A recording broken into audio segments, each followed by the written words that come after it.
Você acompanha agora o Jornal da Rede Alesp. Tudo sobre o Legislativo do Estado de São Paulo. Olá, ouvintes, telespectadores da nossa rádio da Rede Alesp. Hoje, quinta-feira, 12 de março de 2020. Eu sou Sérgio Everton e esse é o seu jornal, o nosso jornal da Rede Alesp, Amanda. Bom dia, eu sou Amanda Nascimento e aqui você vai saber tudo o que acontece no Parlamento Paulista. Jornal da Rede Alesp. Vamos às nossas manchetes. Deputados aprovam em plenário o projeto de lei que pune a divulgação de fake news no estado de São Paulo. E vamos a mais um destaque. Março Vermelho é o mês de alerta sobre os riscos do câncer renal. Jornal da Rede Alesp. E a Assembleia Legislativa aprova o projeto de lei que pune quem divulgar informações falsas. Isso mesmo, a proposta estabelece multa de cerca de R$ 5.500 a quem elaborar ou divulgar fake news, ou seja, as notícias falsas. Exatamente. Também será punido quem usar mecanismos automáticos de compartilhamento de comunicação em meios virtuais com a finalidade de gerar notícias falsas. Já quem propagar informação falsa de algum veículo jornalístico sem intenção de prejudicar alguém, não será punido. Bom, além de pessoas aí que deixarem claro se tratar de opinião pessoal sobre esse assunto, viu? Bom, o projeto é de autoria do deputado Edmir Chedi, do DEM, e o autor explica que a multa será cobrada em UFESP, Unidade Fiscal do Estado de São Paulo, que no ano de 2020 tem a cotação no valor de pouco mais de R$ 27 cada. É de penalidade de uma infração de 200 UFESPs da primeira vez para quem elaborar fake news, divulgar, compartilhar, né? A reincidência é o dobro, são 400 UFESPs, é uma multa pesada. E se isso for realizado por um servidor público, e principalmente dentro de uma área pública, com equipamentos públicos, o valor da multa é o quádruplo. Então é algo bem pesado, porque a população não pode ficar sujeita a receber informações que não são corretas. Exatamente. Segundo o deputado Gil Diniz, do PSL, será difícil avaliar os casos, né? Mas é complicado a questão da punição, quem vai decidir o que é verdade e o que é fake news. Então, a gente acredita que a internet, os meios de comunicação têm que ser livres, né, para publicarem aí o bem de direito. Por quê? Quem vai decidir aí é você que está em casa o que é verdade e o que não é. Bom, agora o projeto será analisado pelo governador João Dória, que pode sancionar ou não a medida. Jornal da Rede Alesp. E só alertando até a nós, né, jornalistas, tem que tomar muito cuidado, né? Você tem que realmente procurar saber a fonte, né, Rogério? A gente, como jornalistas, tem que tomar muito cuidado com isso, né? Principalmente, o Gil Diniz está falando, né? Você, a pessoa que tem que, né, procurar saber, mas às vezes é difícil. Mas quem é jornalista, eu já vi muito isso, jornalistas, né? A minha profissão, a nossa, a gente adora a profissão da gente, mas eu já vi vários soltarem aí notícias ou replicarem, né, no caso, a notícia sem realmente procurar saber da fonte se é verdadeira ou não, né? Então tem que tomar muito cuidado, sem confirmar, exatamente. O jornalismo é, acima de tudo, responsabilidade, né? Exato. Bom, a Organização Mundial de Saúde, a OMS, declarou ontem pandemia de Covid-19, doença causada pelo novo coronavírus. Segundo o órgão, o número de pacientes infectados, de mortes e de países atingidos deve aumentar nos próximos dias e nas próximas semanas aí, né? A descrição da situação como pandemia não muda a avaliação da OMS da ameaça representada por esse vírus, não mudando o que a Organização Mundial está fazendo, nem o que os países devem fazer na contenção da circulação do vírus. Segundo a OMS, a declaração de pandemia não é como a declaração de uma emergência internacional. É uma caracterização ou descrição de uma situação. O ministro da Saúde do Brasil, Luiz Henrique Mandetta, ele afirmou que a declaração da pandemia não muda a situação no país. A estratégia de saúde pública busca, sobretudo, cuidar dos doentes e públicos prioritários. A contenção da circulação do vírus precisa ser buscada por todos os países. Nas últimas 2 semanas, segundo a Organização Mundial da Saúde, o número de casos fora da China aumentou 13 vezes. E o número de países afetados, triplicou. São mais de 118 mil casos ao redor do mundo e 4.291 mortes. Jornal da Rede Alesp. Continuando aqui falando do coronavírus, o Ministério da Saúde divulgou ontem, no final da tarde, uma atualização do seu boletim sobre pacientes infectados com esse novo coronavírus. E vamos aos números divulgados pelo Ministério da Saúde. São 52 casos confirmados, 907 casos suspeitos e 935 descartados. O balanço aponta que São Paulo é o estado com mais casos e soma ao todo 30 pacientes com Covid-19. Na sequência, aparecem Rio de Janeiro, com 13 casos, Bahia, com 2, Rio Grande do Sul, com 2, Distrito Federal, com 2, Alagoas, com 1, Minas Gerais, com 1 e também um caso no Espírito Santo. E olha o que já está acontecendo aqui, aqui em São Paulo. A universidade, a USP, a Universidade de São Paulo, anunciou ontem a suspensão das aulas do curso de Geografia na Faculdade de Filosofia, Letras e Ciências Humanas, após um aluno comunicar que testou, para positivo o coronavírus. De acordo com a USP, a suspensão das atividades no curso é pontual e não afeta outros cursos. A reitoria da universidade se reuniu com a Superintendência de Saúde da cidade universitária para definir um protocolo de ação para casos da doença no campus. Os alunos do curso de Geografia foram informados da suspensão das aulas por meio de um comunicado oficial emitido pela chefia do departamento. Segundo a assessoria de imprensa da universidade, o aluno que está com o vírus já tinha comunicado às autoridades de saúde do estado de São Paulo sobre a doença no início da semana e está computado nas estatísticas do Ministério da Saúde. A USP está mapeando as atividades do aluno dentro do campus para saber os procedimentos a serem adotados a partir de agora. Jornal da Rede Alesp.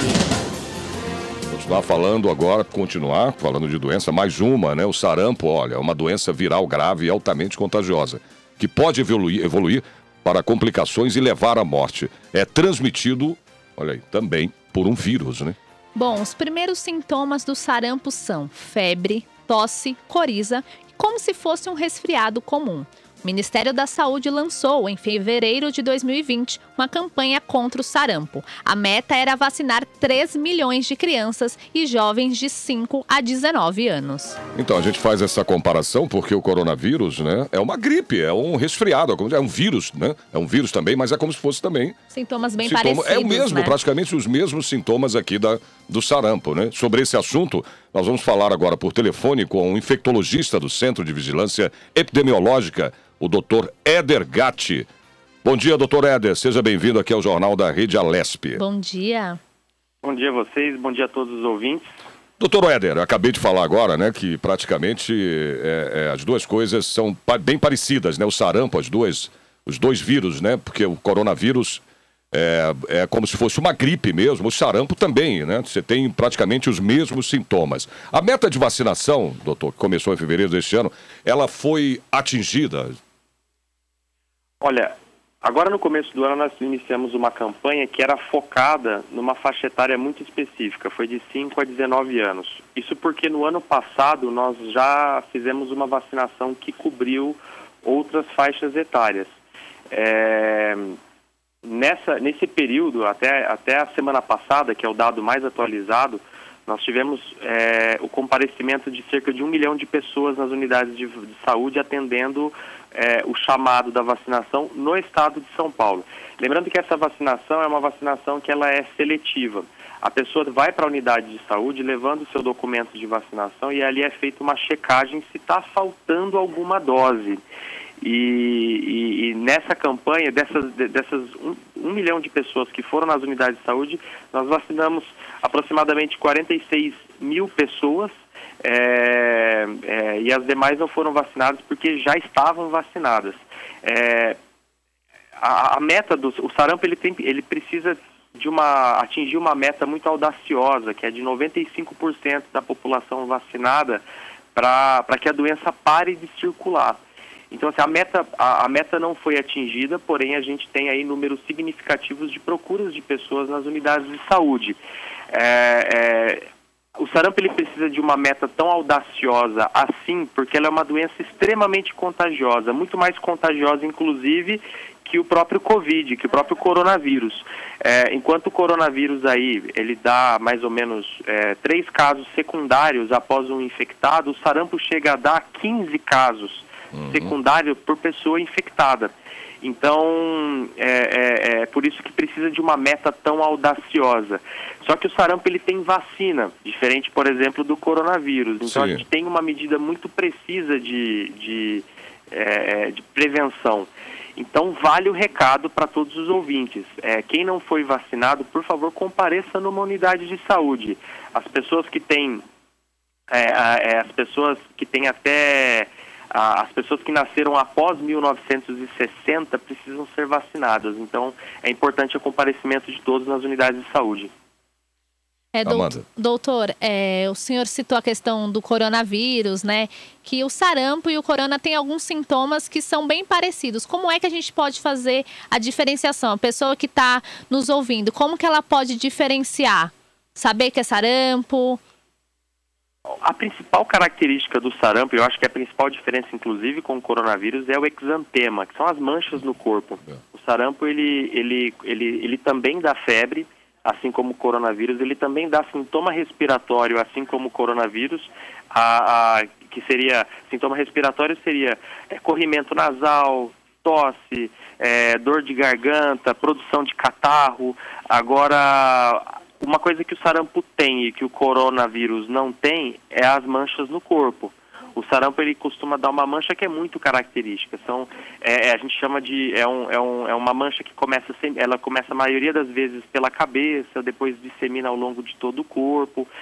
Então assim, é muito característico a mancha no corpo. E esse tipo de mancha nós não vemos na infecção por coronavírus.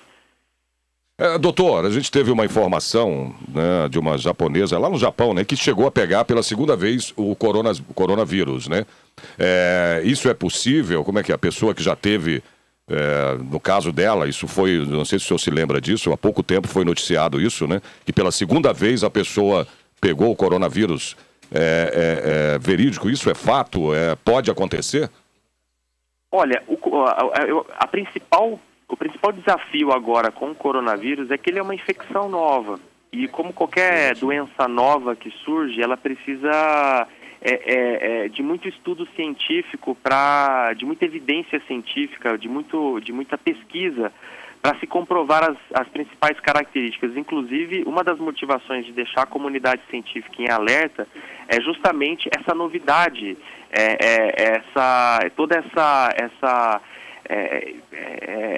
essas coisas novas que acontecem e a gente não sabe, por exemplo, quais são as características, quais são os riscos, quais são os fatores de risco, enfim, qual é a letalidade, enfim, qual é a proporção de pessoas que morrem, qual é a proporção qual é a faixa etária que morre mais e também, como vocês colocaram, se pode acontecer mais de uma vez. Olha, embora a gente tenha observado relatos, isso não é uma coisa que tenha acontecido de forma sistemática nos países que estão tendo coronavírus, a infecção de uma mesma pessoa 2 ou 3 vezes.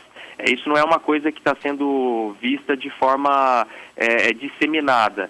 Então, eu acredito que se for acontecer e se essa for uma característica do coronavírus, nós vamos ter que esperar os relatos científicos que vão aparecer no futuro. Como eu disse, pode acontecer aí relatos isolados ou até mesmo rumores, só que para ter isso como uma característica da doença, uma característica cientificamente comprovada, precisaremos esperar os relatos futuros.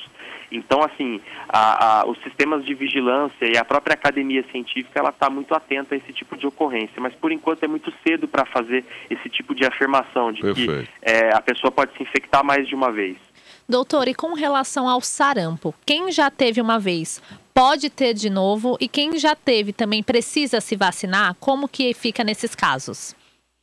O sarampo ele é uma doença que uma vez que a pessoa teve contato com o vírus, ela adquire imunidade. e é como se ela fosse vacinada. Então, quando ela pega o vírus, o organismo cria uma memória, e toda vez que ela entrar em contato com o vírus de novo, o sistema imunológico dela vai estar preparado para combater e não deixar uma infecção ocorrer. Então, a pessoa que já teve sarampo não tem sarampo novamente. E quando a pessoa tem sarampo de forma documentada, ou seja, ela tem o exame positivo de sarampo, ela não precisaria ser vacinada. Agora, a pessoa que nunca teve sarampo e a pessoa que não tem o seu esquema de vacinação completo, ela precisa ser vacinada para que evite a doença. Agora, voltando ao coronavírus, doutor, essa notícia nossa agora que já é uma epidemia, o senhor concorda com isso?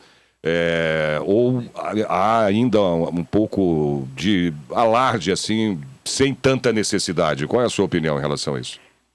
Olha, é uma epidemia porque nós estamos falando de uma doença que não tinha registro de casos previamente, agora a gente tem vários casos registrados, então só por isso ela já é caracterizada como um surto, como uma epidemia, e ela também recebeu recentemente a classificação de pandemia pela Organização Mundial de Saúde. Só que isso não é motivo de alarde, porque o fato dela ser uma pandemia, isso é apenas uma definição geográfica, ou seja, é uma doença que já circula em diversos países e em diversos continentes.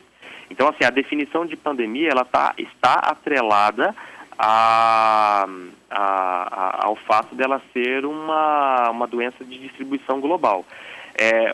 A questão de alarde, a gente tem que tomar um pouco de cuidado, porque assim, ela é uma doença que se manifesta como um quadro respiratório comum, assim como outros vírus, influenza, parainfluenza, vírus sincicial respiratório, que todo mundo tem todo ano, sabe? Aquela aquela gripe que todo mundo tem todo ano. O problema do coronavírus é o fato de que algumas pessoas com problemas problemas prévios, pessoas com doenças prévias, enfim, problemas de imunidade, pessoas mais frágeis, idosos, pessoas com comorbidades, essas pessoas têm como fator de risco, tem o risco maior de ter uma doença mais grave e até a falecer, até morrer por conta da doença. Então, por isso que as autoridades sanitárias ficam em alerta. E assim, as pessoas com quadro leves, elas precisam não criar pânico, não ficar indo por qualquer motivo para a unidade de saúde. Se a pessoa tiver sintoma, basta procurar uma unidade básica de saúde, sem necessidade de ir para um hospital. Então, doutor, para a gente encerrar a sua participação aqui, é a prevenção, então, no caso, né? É como tem sido divulgado aí, né? Lavar as mãos bem lavadas, tudo, ter uma higiene maior do que já se tem normalmente, né? Então, especificamente do coronavírus, é muito importante a higienização das mãos. A pessoa sempre passar álcool nas mãos, sempre lavar as mãos, evitar de levar a mão no nariz, na boca e nos olhos. São medidas de etiqueta. Só que, assim, existem doenças respiratórias que têm vacina e tem como se prevenir. Nós temos a influenza, que logo mais teremos uma campanha nacional, e temos uma campanha em andamento com relação ao sarampo. Então, eu gostaria de deixar a mensagem para os ouvintes de que todos devem ter em mãos a sua carteira de vacinação, procurar as unidades de saúde para fazer a vacina e evitar o sarampo. Temos aí vacina de graça nos postos de saúde, é uma doença imunoprevenível e é uma doença que, assim, diferente do coronavírus, ela já circulou livremente pelo estado, pelo município de São Paulo. Ela causou algumas mortes, então é um problema real, é um problema que tem prevenção e basta as pessoas procurarem as unidades de sarampo. O sarampo tem vacina, basta se vacinar. Perfeito. Doutor Éder, muito obrigado pela sua participação aqui no nosso jornal da Rede Alesp. Doutor Éder Gatti, que é um infectologista, né? Obrigado e até uma próxima vez, doutor. Obrigada pela contribuição, doutor. O Março Vermelho alerta sobre os riscos do câncer renal. A campanha é uma forma de conscientizar as pessoas sobre os riscos da doença e como preveni-la. Segundo o Instituto Nacional de Câncer, o INCA, cerca de 6 mil novos casos da doença nos rins surgem no Brasil a cada ano.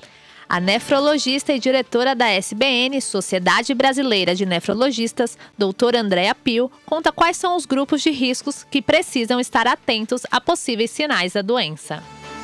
Além do fator hereditário, a doutora explica que fumantes têm mais chances de contrair algum tumor nos rins. Isso porque existem agentes cancerígenos dentro do cigarro, né?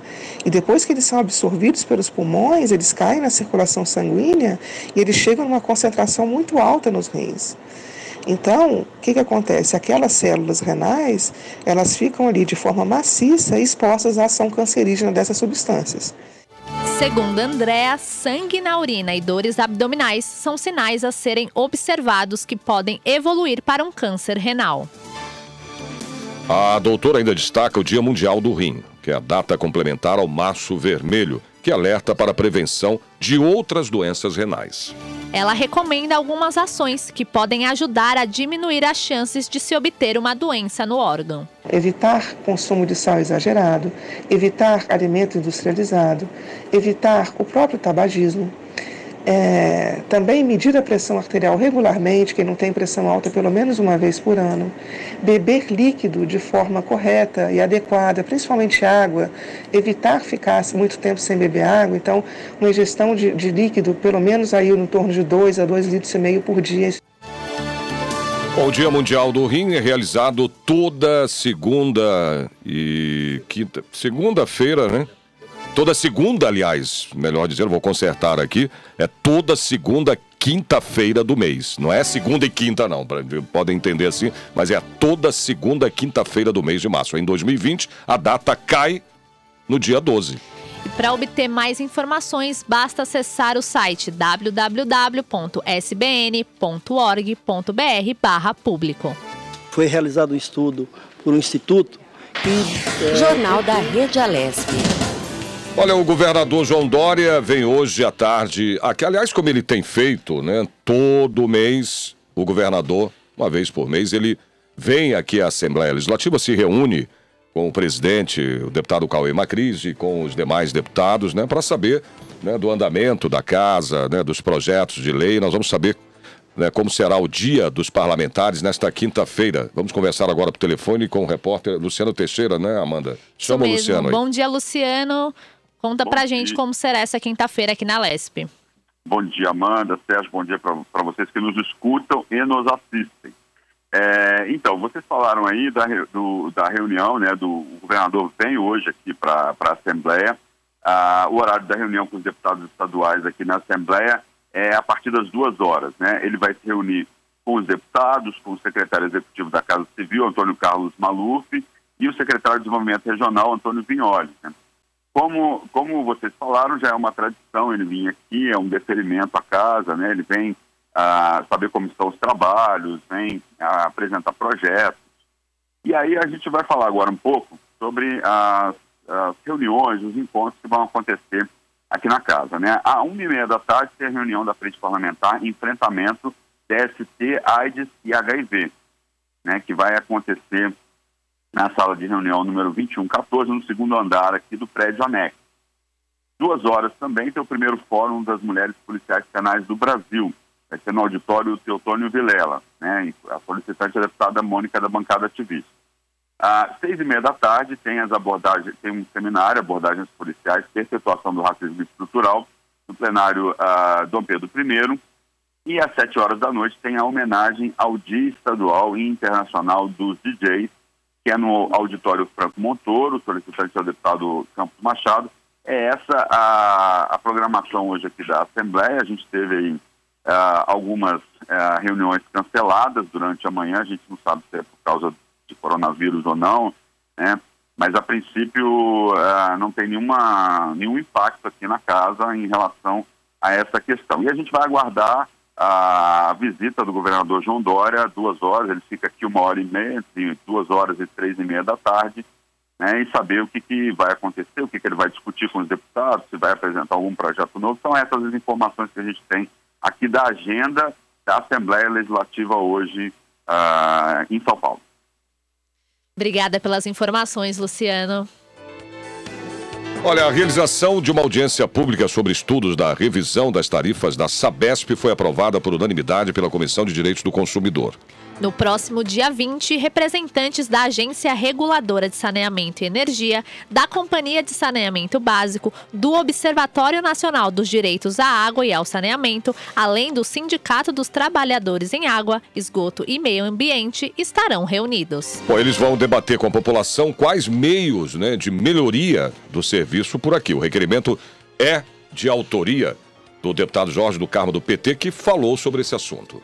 Foi realizado um estudo por um instituto que conclui da seguinte forma, que o escalonamento das tarifas da Sabesp estimula o consumo consciente e também tratamos da economia.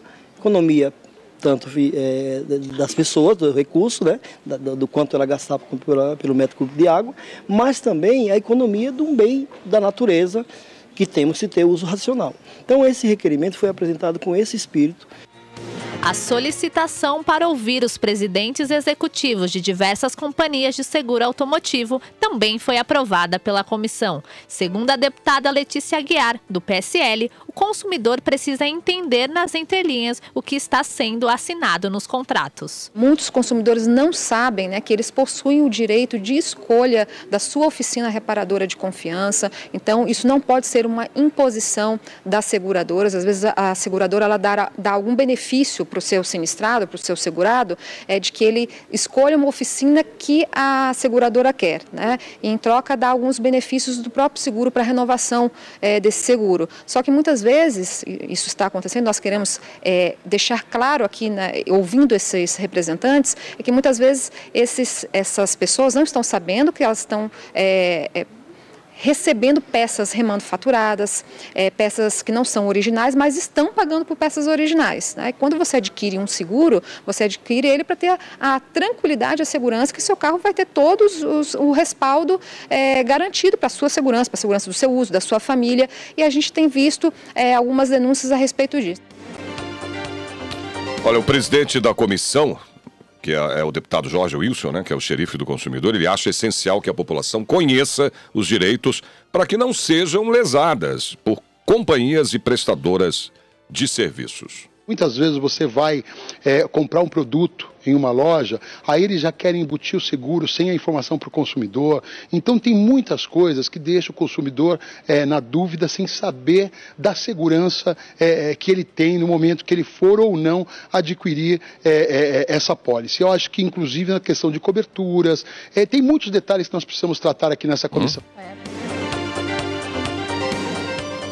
Olha, na segunda reunião ordinária da Comissão de Segurança Pública e Assuntos Penitenciários, os deputados aprovaram a moção feita pela deputada Adriana Borgo, do PROS, que apela ao governador e ao secretário de Segurança Pública do Estado de São Paulo que apoiem os projetos legislativos voltados à proteção e bem-estar dos profissionais de segurança pública. Aprovada também a moção de autoria do deputado Campos Machado, do PTB, que aplaude a Associação dos Delegados de Polícias do Estado de São Paulo por seus 70 anos de existência. A comissão também recebeu os policiais aprovados no concurso público de 2014. O grupo veio com apoio, já eles não foram chamados, o grupo que veio apoiar, eles não foram chamados para as vagas de agente de escolta e de vigilância. O policial Patrick, eu acho que é Patrick Tales, falou sobre esse assunto. Hoje o sistema penitenciário, ele está com déficit e vem aumentando a cada dia. Na verdade, a cada ano existe uma estimativa aí de baixa de 100, 200 homens, seja óbito, afastamento, aposentadoria. Contratações, inclusive, de 2013 a 2019 foram contratados 1.200 e alguma coisa agentes de segurança e 600 agentes de escolta. Isso não supre o déficit de maneira alguma e ainda foram inaugurados 22 presídios. Nós não temos como trabalhar com segurança. Você coloca 2.700 presos numa unidade com 4 guardas para virar uma noite. Imagina a segurança que esse guarda tem. O deputado estadual Major Meca defendeu a reivindicação do grupo. Nós sabemos da dificuldade hoje no sistema carcerário em São Paulo para se fazer a manutenção da ordem. Esses profissionais estão passando por situações de carga horária de trabalho extremamente desumanas por falta de efetivo. E o governador não apresenta uma atitude, a convocação desses profissionais para que se possa melhorar as condições dessa categoria. O presidente da Comissão de Segurança Pública e Assuntos Penitenciários, o deputado delegado Olim, do Progressistas, teve seu requerimento aprovado, que convida o ouvidor da Secretaria de Segurança Pública e o ouvidor das polícias do Estado de São Paulo. O parlamentar comentou sobre esse assunto. Vamos trazer aqui o General Campos para que venha aqui prestar contas da sua Secretaria de Segurança Pública para todos os deputados, porque ele estava sendo convidado pela Comissão dos Direitos Humanos, tinha uma convocação aqui que acabou colocando em votação e foi rejeitado, então eu estou convidando e convidando também o ouvidor das polícias que acabou de entrar. Acho importante ele vir aqui mostrar para o que ele veio, qual vai ser o trabalho dele, o que ele vai fazer de bem para as polícias. Para meter a boca já tem um monte para meter a boca, não precisamos mais um. Palavras aí do deputado, né, delegado Olim. Gente, chegamos ao final do nosso jornal aqui da Rede Alesp. A sonoplastia aqui do nosso Batata, o Josiel Cândido e o Roberto Dias. Coordenação da Rádio Alesp, Fabiola Altran. Diretor da Rede Alesp, Gilberto Caracanha. Diretora executiva da TV, Lilian Busato. Diretor de comunicação da Assembleia, o Matheus Pérez Granato. Chefe de redação, Rogério Pincelli. Editor responsável, Mauro Quadros. Nas imagens da web, hoje nós temos a Carol, mas também contamos com a ajuda da Dani e do Matheus. Muito bem. Produção e edição, Fabiana do Urbano, Márcio Pedroso, a Márcia Flores, a Mônica José, Eduardo Tedesco e Edenilson Silva. Na apresentação, Sérgio Everton e Amanda Nascimento. O Jornal da Rede Alesp fica por aqui. Até amanhã e tenha um ótimo dia. A gente se vê de novo amanhã a partir das 9h30 da manhã. Até lá.